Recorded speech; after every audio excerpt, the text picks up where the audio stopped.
Hello students, now we have to start the chapter that is natural vegetation and wildlife.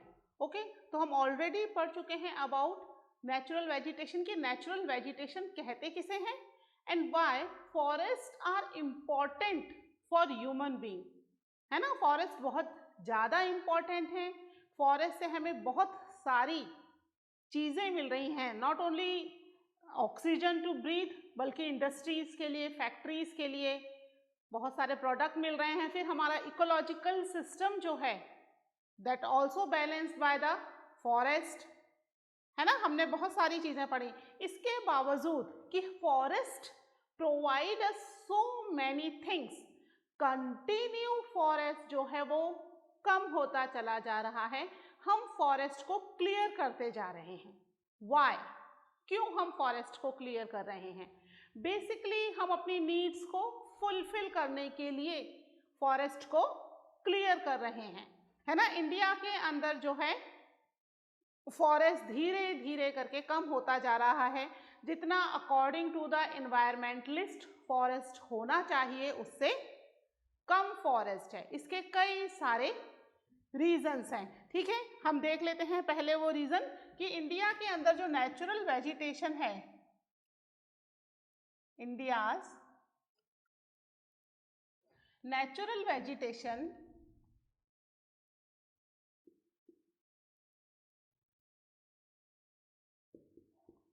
Has undergone many reasons. बहुत सारे इसके reasons हैं जिसमें से कुछ हम देखेंगे कि कुछ रीजंस क्या क्या हैं फॉरेस्ट को खत्म करने के लिए, है ना। क्यों हम फॉरेस्ट को कंटिन्यू खत्म करते जा रहे हैं? तो सबसे पहले जैसे जैसे पॉपुलेशन इंक्रीज होती जा रही है, एग्रीकल्चर की डिमांड बढ़ती जा रही है ना। हमें खाने के लिए फूड तो चाहिए, तो उसकी डिमांड बढ़ती जा रही है ना। तो कल्टीवेटेड लैंड कहाँ से आएगी? उसको इंक्रीज करने के लिए कंटिन्यू हम क्या कर रहे हैं? फॉरेस्ट को क्लियर करते जा रहे हैं। किस वजह से? द ग्रोइंग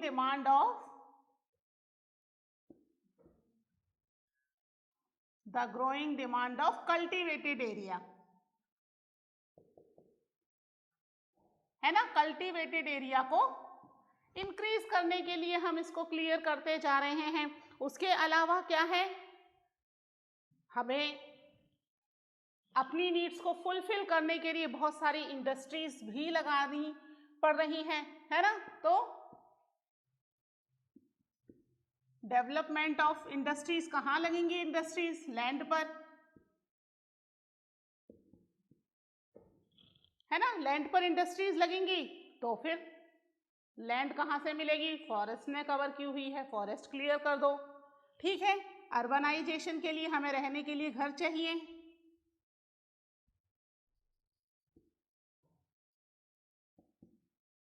है ना। रहने के लिए घर चाहिए, अर्बनाइजेशन करना है, शहर बसाने हैं नए नए, क्या कहाँ पर किया जाएगा? फॉरेस्ट को क्लियर कर दो। हमें बहुत सारे मिनरल्स चाहिए, माइनिंग करनी है, कहाँ है माइन? फॉरेस्ट के अंदर। फिर उसके लिए हम क्या कर रहे हैं? फॉरेस्ट को क्लियर कर रहे हैं। इसके अलावा ओवरग्रेजिंग की वजह से भी,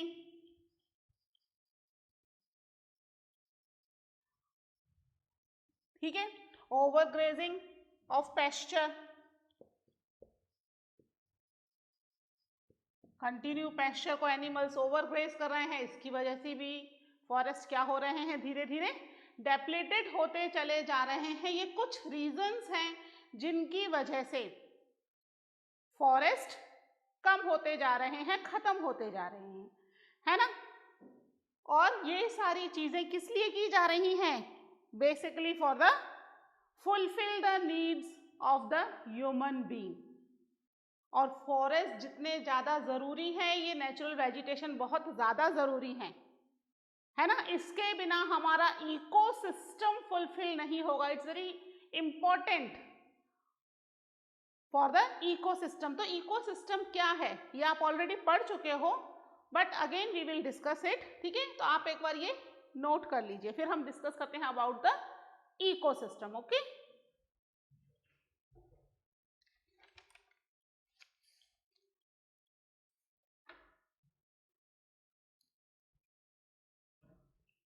ठीक है, इसको रब कर रही हूं।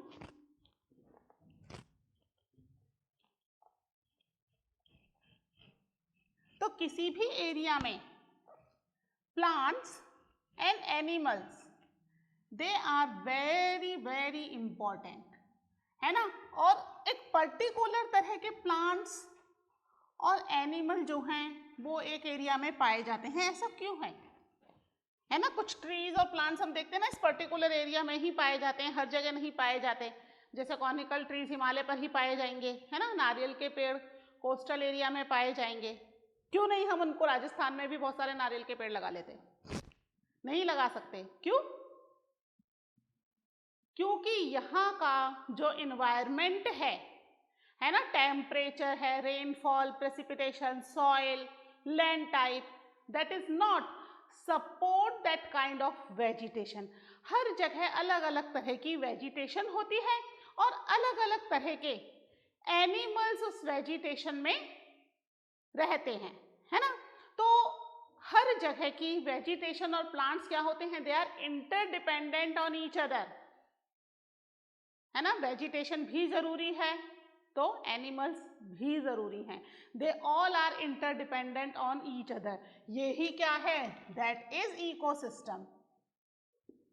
ये सब मिल करके क्या बना रहे हैं, एक इकोसिस्टम बना रहे हैं, यानी कि एक ऐसा एरिया जहां पर सब मिलकर रह सके, एक दूसरे के लिए ना केवल इम्पॉर्टेंट है, एक दूसरे के ऊपर इंटरडिपेंडेंट भी हों और इंटर रिलेटेड भी हैं। वो फूड चेन आप पढ़ते थे ना बचपन में, है ना, कि ग्रास ईटर्स हैं, फिर उसको जो वाइल्ड एनिमल है वो खा जाएगा, ठीक है। तो वो पूरी साइकिल चलती जाती थी। फिर जब वाइल्ड एनिमल मर जाएंगे तो उसको अर्थवॉर्म और छोटे छोटे माइक्रो ऑर्गेनिज्म खा जाएंगे, है ना। तो ये पूरी साइकिल चलती चलती जाती है, यानी कि सब चीजें आपस में एक दूसरे के लिए इम्पोर्टेंट है। अगर हम एक चीज को कम कर देंगे और दूसरी चीज को बढ़ा देंगे तो इकोसिस्टम इम्बैलेंस हो जाएगा, गड़बड़ा जाएगा और फिर प्रॉब्लम्स क्रिएट होनी शुरू हो जाएंगी, है ना। इसलिए जरूरी है कि इकोसिस्टम को बैलेंस करके रखा जा सके, उसे प्रॉपर मेंटेन किया जा सके, ठीक है। इकोसिस्टम की हम पहले एक बार डेफिनेशन लिख लेते हैं। क्या है definition, all the plants and animal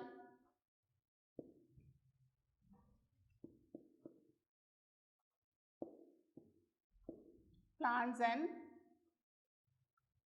animals in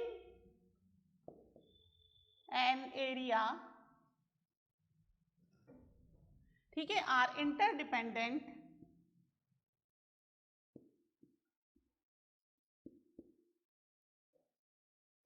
and interrelated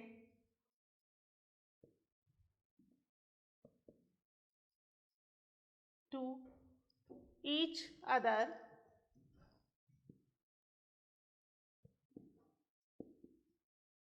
in their physical environment, ठीक है। अपने फिजिकल एनवायरनमेंट में ये क्या है, आपस में एक दूसरे के ऊपर इंटरडिपेंडेंट एंड इंटर रिलेटेड। तो ये क्या कर रहे हैं, दस फॉर्म एन इकोसिस्टम, ठीक है, दस फॉर्मिंग एन इकोसिस्टम। एक पर्टिकुलर एरिया में रहने वाले सभी एनिमल्स और सभी प्लांट्स एक दूसरे के ऊपर इंटरडिपेंडेंट हैं और इंटर रिलेटेड हैं, ठीक है। और ये सब मिलकर के इकोसिस्टम बना रहे हैं। इसका मतलब क्या है कि सभी प्लांट्स और एनिमल्स आर इक्वली इंपॉर्टेंट। कोई भी प्लांट या एनिमल ऐसा नहीं है जो एक दूसरे से कम इंपॉर्टेंट हो, सभी बराबर से इम्पॉर्टेंट हैं, लेकिन क्या हो रहा है, ये जो इकोसिस्टम है ये इम्बैलेंस हो रहा है। Why? Because of the greed of human being. हम लोगों की ग्रीड की वजह से हम क्या कर रहे हैं, बिकॉज ऑफ आवर ग्रीड हमने फॉरेस्ट को डिफॉरेस्ट करना, कट करना शुरू कर दिया है ना। और इसकी वजह से ये जो इकोसिस्टम है ये कंटिन्यू क्या हो रहा है, गड़बड़ होता जा रहा है, इम्बैलेंस हो रहा है। और अल्टीमेटली ये जो प्रॉब्लम्स है ये किसको अफेक्ट करेंगी, हम लोगों को ही अफेक्ट करेंगी, है ना। नए नए वायरस आ रहे हैं, नई नई बीमारियां आ रही हैं, वो सब चीजें घूम फिर करके ह्यूमन बीइंग को ही अफेक्ट कर रही हैं। तो हमें इसका ध्यान रखना चाहिए कि ये जो इकोसिस्टम है ये इम्बैलेंस ना हो, है ना। क्यों इम्बैलेंस हो रहा है? Because of the greed of human being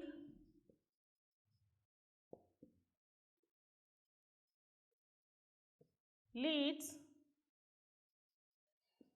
to cut plants or overutilize the resources, है ना। ये ओवर यूटिलाइजेशन हो रहा है, या तो हम प्लांट्स को कट कर रहे हैं या हम उनका ओवर यूटिलाइजेशन कर रहे हैं, जिसकी वजह से क्या हो रहा है, कंटिन्यू इट क्रिएट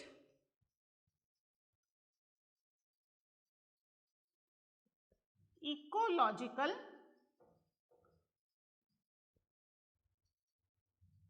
इम्बैलेंस, है ना। इकोलॉजिकल इम्बैलेंस क्रिएट कर रहा है ये।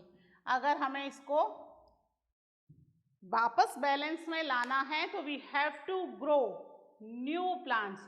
वो नेचुरल वेजिटेशन तो नहीं होगी, ह्यूमन इंटरफेरेंस होगा, लेकिन एटलीस्ट वाइल्ड लाइफ को रहने के लिए जगह मिलेगी और इकोलॉजिकल बैलेंस वापस से सही हो जाएगा। ठीक है, तो ये तो हुई बात इसकी कि व्हाट इज इकोसिस्टम और हाउ इट इज इम्बैलेंस। ठीक है, अब अगर एक ही एरिया में बहुत सारे अलग अलग तरह के प्लांट्स एंड एनिमल्स हैं तो वो क्या कहलाता है, that is known as biomes.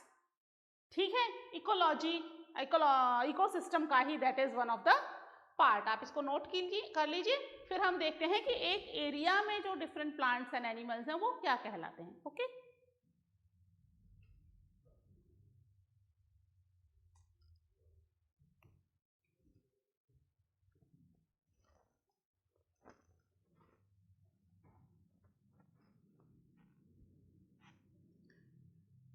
ठीक है, एक ही एरिया में रहने वाला प्लांट्स। अब ये जो इकोलॉजिकल इम्बैलेंस है इसकी वजह से क्या हो रहा है, बहुत सारे प्लांट्स और एनिमल्स धीरे धीरे खत्म होते जा रहे हैं, एक्सटिंक्ट होते जा रहे हैं, है ना। आपने लास्ट ईयर पढ़ा होगा इसके बारे में कि कैसे बहुत सारे प्लांट्स एंड एनिमल्स धीरे धीरे खत्म होते जा रहे हैं, एक्सटिंक्ट, और काफी सारे कैसे हैं, दैट आर इंडेंजर्ड। इंडेंजर्ड मतलब अगर उन्हें प्रोटेक्ट नहीं किया गया तो आने वाले टाइम में वो खत्म हो जाएंगे, एक्सटिंक्ट हो जाएंगे।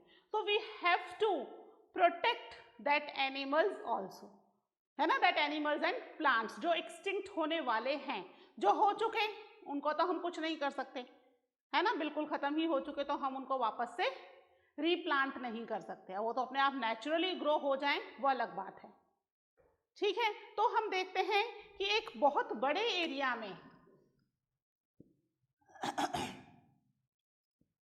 अब वेरी लार्ज कर लेते हैं इसको।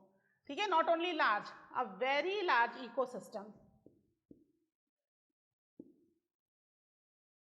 a very large ecosystem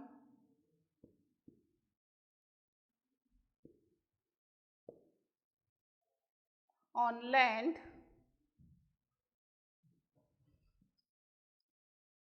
having distinct types of vegetations, है ना, अलग अलग तरह की वेजिटेशन है, और इसके अलावा क्या है, एंड एनिमल लाइफ। ठीक है, जहां पर एक बहुत बड़ा लार्ज इकोसिस्टम है जिसमें वैरायटी ऑफ वेजिटेशन है एंड एनिमल लाइफ है, ये क्या कहलाएगा, this is called a biome. ठीक है, ये एक बायोम कहलाता है। ठीक है, और ह्यूमन बीइंग के इंटरफेयर के बिना ही ये बायोम अपने आप नेचुरली क्रिएट हो जाता है if we leave the earth. ठीक है, कि वो जैसे काम कर रही है उसको करने दें। अभी देखा था ना लॉकडाउन में, अर्थ स्टार्ट हीलिंग इटसेल्फ, अपने आप ही जो इन्वायरमेंट का पॉल्यूशन था खत्म होना शुरू हो गया था।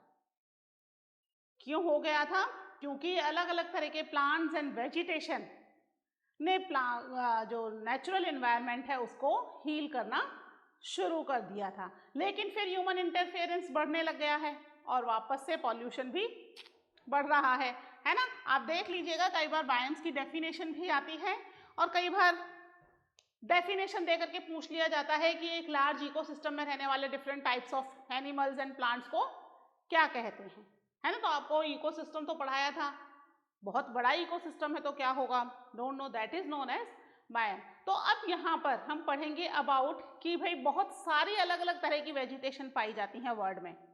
ठीक है, अलग अलग एरियाज में, अलग अलग बायोम्स में, that support that particular type of plants and vegetation. वो प्लांट्स एंड वेजिटेशन हर जगह नहीं मिलते, उस पर्टिकुलर इकोसिस्टम या बायोम में ही पाए जाएंगे। तो बहुत सारी तरह की वेजिटेशन है, इसमें हम पढ़ेंगे बेसिकली वो वेजिटेशन जो कि इंडिया में पाई जाती है, या हम कह सकते हैं कि इंडिया का क्लाइमेट जिसको सपोर्ट करता है। ठीक है, इस तरह की कौन कौन सी वेजिटेशन है वो हम पढ़ेंगे। तो वैरायटी ऑफ या टाइप्स ऑफ वेजिटेशन, आप पहले इसको नोट कर लीजिए एक बार।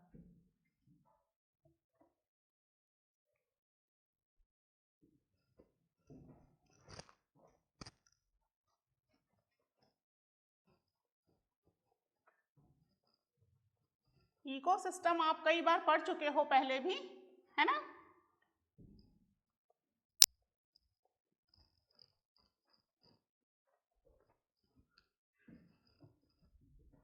और अभी हम पढ़ेंगे about the types of vegetation, है ना। ये टाइप्स ऑफ वेजिटेशन हम किसके रेफरेंस में पढ़ रहे हैं, इंडिया के रेफरेंस में ओनली, कि इंडिया में कितनी तरह की वेजिटेशन पाई जाती हैं, है ना। तो इसमें हम देखते हैं सबसे पहले फर्स्ट नंबर पे आता है ट्रॉपिकल एवरग्रीन फॉरेस्ट, है ना। इसको मॉनसून फॉरेस्ट भी कहा जाता है ना। सबसे ज्यादा रेनफॉल इसी फॉरेस्ट में होती है, कहां पर है, ट्रॉपिकल एरिया में। एवरग्रीन का मतलब क्या होता है, जो हमेशा हरे भरे रहेंगे, है ना। ये फॉरेस्ट पूरे के पूरे 12 महीने हमेशा ग्रीन ही दिखाई देता है। ठीक है, उसके बाद सेकंड नंबर पे हमारा आ जाता है ट्रॉपिकल डेसिडियस फॉरेस्ट। ठीक है, ट्रॉपिकल डेसिडियस फॉरेस्ट जो है, इन्हें हम दो अलग अलग पार्ट्स में भी डिवाइड कर सकते हैं। ठीक है, एक है मॉइस्ट डेसिडियस,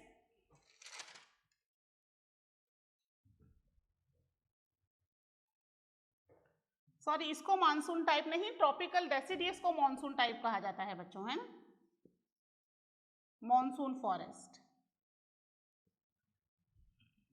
ठीक है, ये है मॉइस्ट डेसिडियस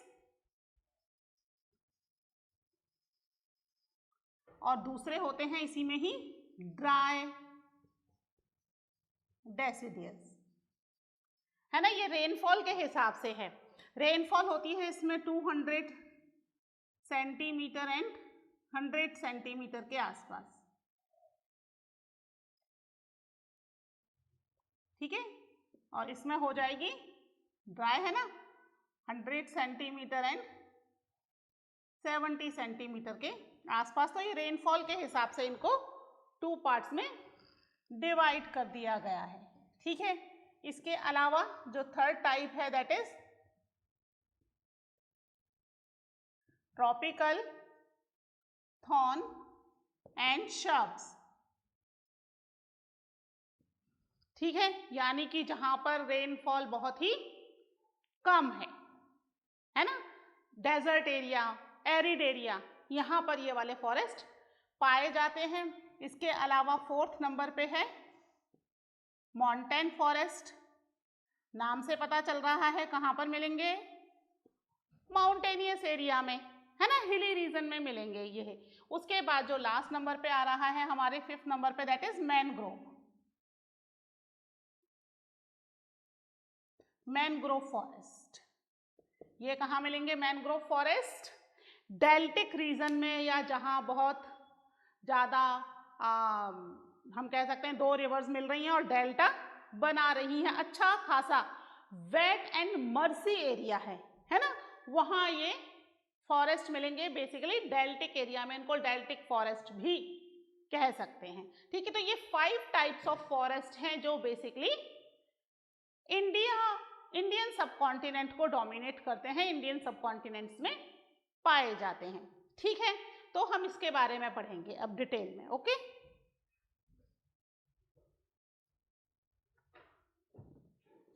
ओके, तो आप इस फ्लो चार्ट को प्रॉपरली नोट डाउन कर लीजिएगा, ओके। इन टाइप्स ऑफ फॉरेस्ट के बारे में हम डिटेल में पढ़ेंगे but in the next lecture, okay. Till then take care, bye.